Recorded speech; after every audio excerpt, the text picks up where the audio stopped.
Ah, konnichiwa. Kembali lagi dengan Mamang Cilok. Ya, channel yang tidak berharga ini seperti Mamang. Enggak ya. Pokoknya kita semua berharga ya. Ya, pokoknya terima kasih yang udah nonton video Mamang gak sengaja maupun yang sengaja. Apalagi yang nyari video Mamang. Ya, pokoknya sehat-sehat ya dimanapun berada. Oke, dan kali ini Mamang mau jawab pertanyaan ini, Mang.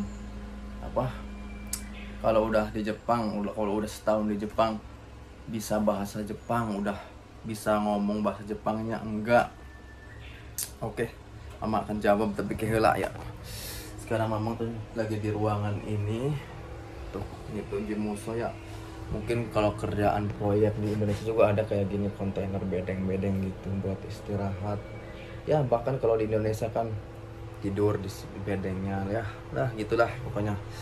Suka duka ya dunia kerja, khususnya buat laki-laki, apalagi bang perempuan.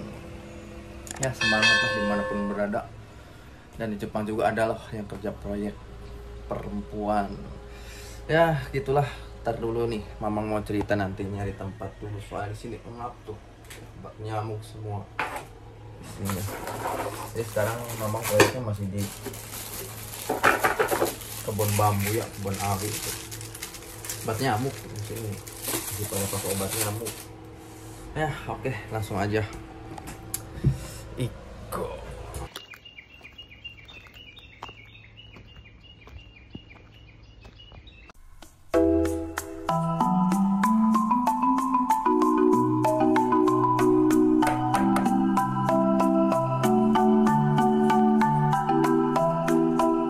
Oke, ya, Mamang lagi perjalanan naik tuh.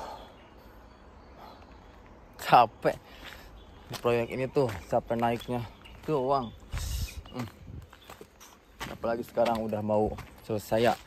Sekarang juga proyek di sini tuh udah selesai, belum selesai ya, apa ya?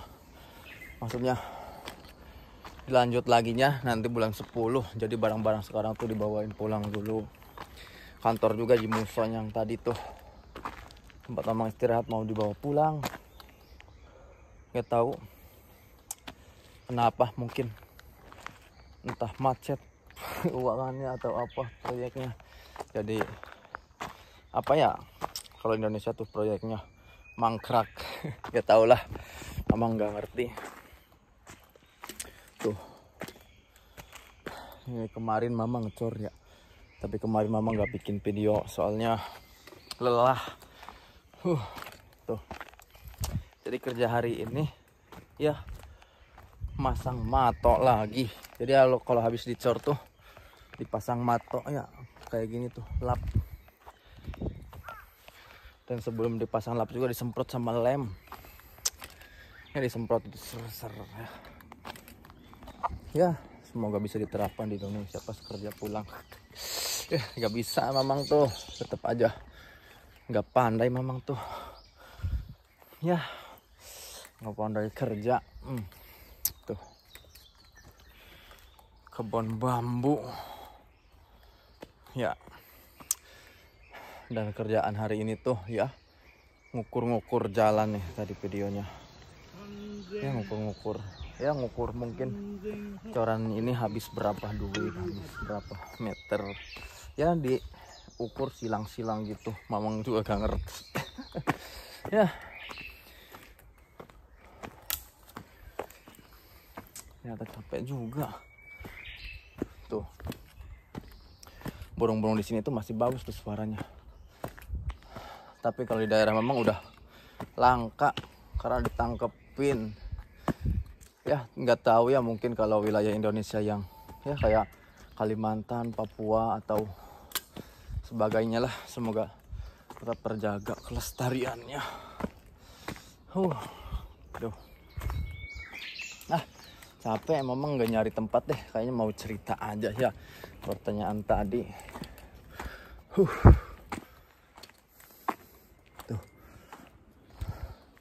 hanya meliuk-liuk, pegel banget.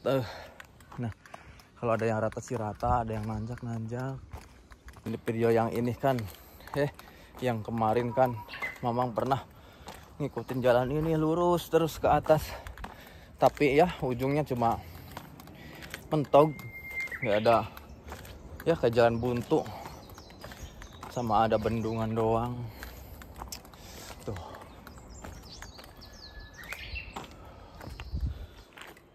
Pemandangan pohon bambu kayak salah satu tempat wisata di Kyoto. Mamang juga pernah ke Kyoto, itu apa ya, Fushimi Inari lah kalau nggak salah mungkin ya, yang wilayah kebun bambu kayak gini jenis bambunya.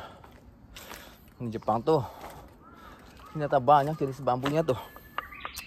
Mamang juga kemarin nyari apa, nyari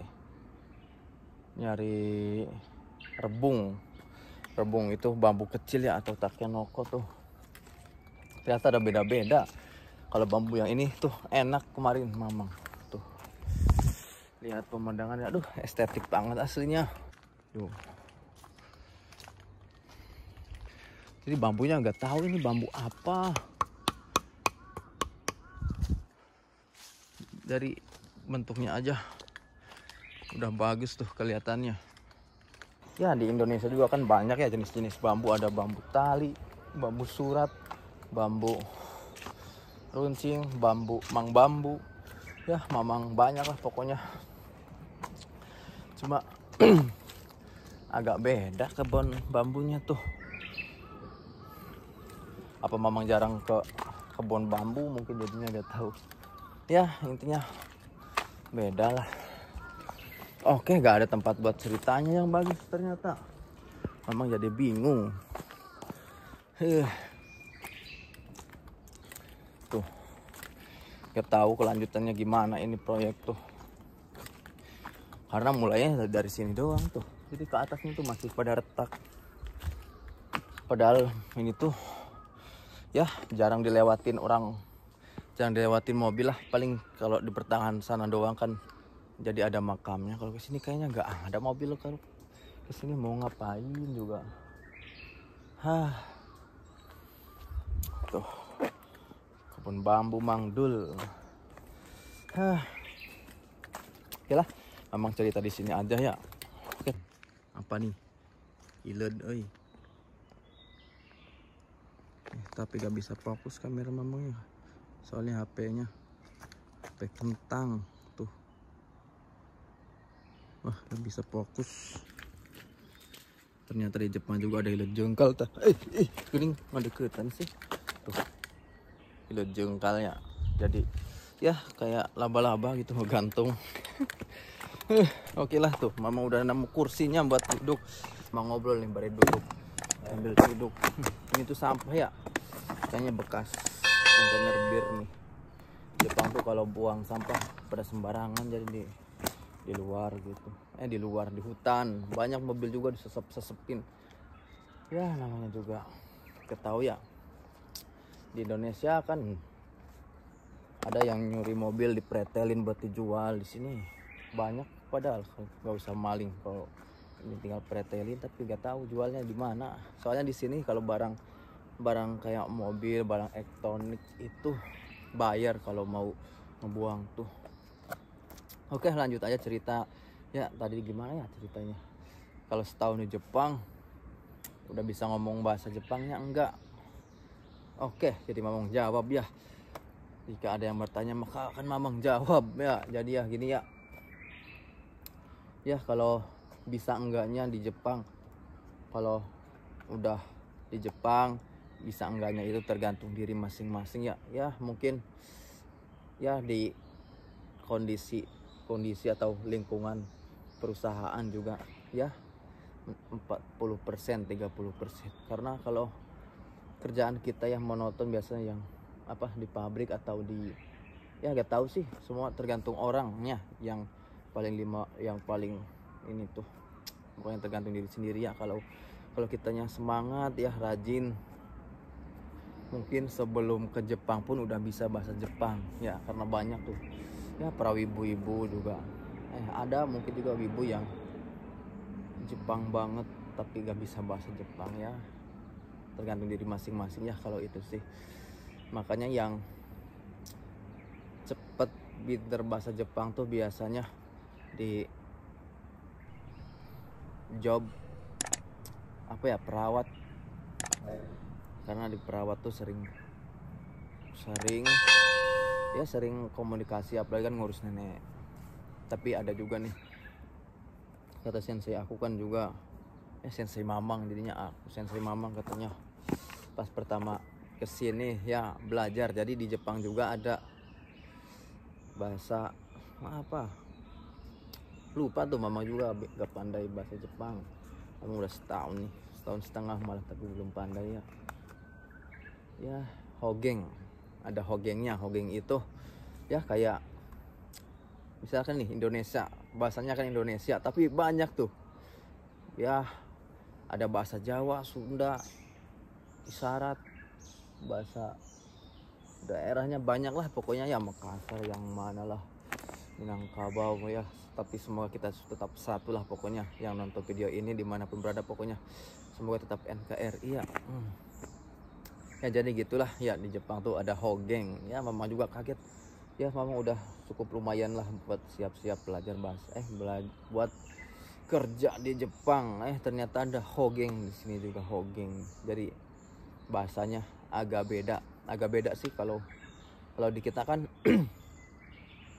kosakatanya benar-benar beda tuh antara bahasa Indonesia sama bahasa Jawa tuh. Kadang antara ya apa, beda-beda banget tuh, beda ya. Pokoknya kan kodok misalkan ya, tapi di Sundanya bangkong lah, apa kecubur lah, apalah banyak ya. Tapi di sini agak sama ya, pokoknya nggak terlalu beda sih ya. Begitunya intinya gitu ya. Jadi tergantung diri masing-masing. Mamang juga setahun setengah ya, belum pandai, malah Mamang lupa. Makanya kalau saranin yang sebelum ke Jepang ya, semangat dulu belajar bahasa Jepangnya ya. Mending udah pintar di Indonesia daripada ke sini. Karena di sini tuh sibuk ya itu. Makanya kalau sibuk nih kerjaan Mamang kan proyek, biarpun sering ngobrol juga kan sibuk. Kadang tiap hari ketemunya teman Mamang, kerja bareng ya, ngobrolnya sama teman Mamang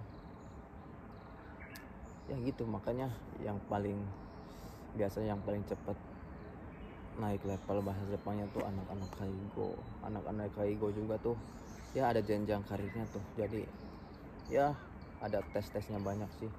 Bahkan kalau udah lulus lupa namanya lagi ini, lulus apa ya, ada tesnya ya. Jadi selama magang atau kerja udah bisa apa aja lah, apa namanya, kaigo fukushishi. Jadi ya kayak ujian lah. Kalau lulus itu bisa bawa keluarga inti loh ke Jepang. Makanya tergantung diri masing-masing ya, semangat pokoknya dimanapun berada. Jadi gitu ya, tergantung. Oh iya, Mamang nih, kalau menurut Mamang, kalau setahun Mamang juga ya enggak bisa, cuma ada apa tuh, jadi agak ngeh lah kalau denger orang Jepang ngomong tuh, agak ngeh. Kadang Mamang ngerti tapi Mamangnya susah ngomongnya. Kalau pas kesininya sih Mamang kaget banget lah, soalnya beda banget sama pelajaran yang di LPK atau yang sebelum ke Jepang. Jadi ya kayak baku banget. Jadi yang pelajaran yang dipakai di LPK atau tempat pelatihan bahasa ya, itu bahasa formal ya. Jadi kayak bahasa Indonesia banget lah, bahasa baku. Misalkan ibu sedang ada di mana, jadi kayak gitulah, baku banget kan. Ada kalau ini kan jadinya simple, agak aneh juga kan dengernya. Udah gitu Hatsuwong itu kayak apa ya, ya kayak orang Sunda, Jawa, kayak misalkan medok lah, atau agak ada intonasinya agak beda. Jadi agak kagok gitu. Kadang kita udah ngomong nih bener, tapi menurut orang Jepang ya salah, gak ngerti mereka. Karena apa, Hatsuwongnya beda ya, intonasinya beda. Terus karena bahasa Jepang juga sulit loh. Orang Jepangnya aja kalau ngomong kan sambil gerak-gerak gini.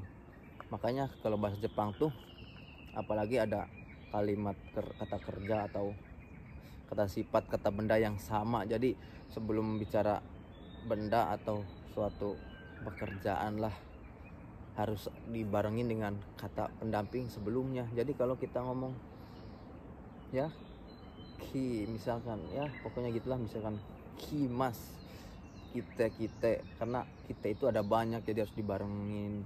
Misalkan kita itu memotong, ada juga kalau kita nggak pakai, ya kita doang memakai baju. Kalau kita denger doang kita, apa yang kita, nanti bingung apa yang motong, apa yang mau dipakai. Makanya gitu, kalau orang Jepang ngomong tuh harus ya dipakai telinganya. Kadang memang juga apa ya, cuma kedengaran belakangnya doang. Aduh, makanya pusing seru juga sih. Ada ya, namanya juga hidup ya, begitulah, ada suka dan duka. Jadi gimana lagi ya, itu aja deh kayaknya cerita Mamang hari ini. Semua tergantung ini ya. Jadi ada juga nih orang Vietnam ya, kemarin tuh dia gak bisa bahasa sama sekali, tapi dia bisa kerja. Makanya ya kita lama-lama ngerti lah apa kotobanya juga, karena setiap kotoba itu kosakata ya, kata benda. Jadi beda-beda lah. Kalau kita kerja proyek kan suruh ngapalinnya benda apa, kayak skop lah apa, apalagi kan Mama nggak ada pengalaman sama sekali ya. Makanya gitu, ada yang nggak bisa ngomong tapi bisa kerja, ada. Jadi kita ngerti tuh apa yang mereka ngomong, apa yang mereka maksud ya gitu. Makanya kalau pinter bahasa sih makanya bagus banget. Apalagi ya nggak kayak Mamang lah, udah mah nggak bisa bahasa, nggak bisa kerja lagi. Enggak ya, semoga kita semua selalu cepat mengerti lah, kita juga bisa kerja, bisa terpakai sama mertua ya. Pokoknya gitulah ya, gitu aja deh cerita Mamang hari ini. Pokoknya semangat ya dimanapun berada. Ken Barimas, jangan ya belajar bahasa. Kalau enggak bisa ke Jepang juga kan kita punya pengalaman, kita tahu sedikit lah ya. Syukur-syukur semoga yang ingin ke Jepang dipermudah semuanya buat kesini ya. Oke, gitu aja cerita Mamang hari ini. Pokoknya Ganbarimas ya. Nyong Iko. Gimana ini, dibuang lagi ya apa ke ya, disimpan ke tempat tadi, nanti dikira Mamang lagi yang buangnya. Oke, gitu aja ya Ganbarimas, pokoknya Nyong Iko.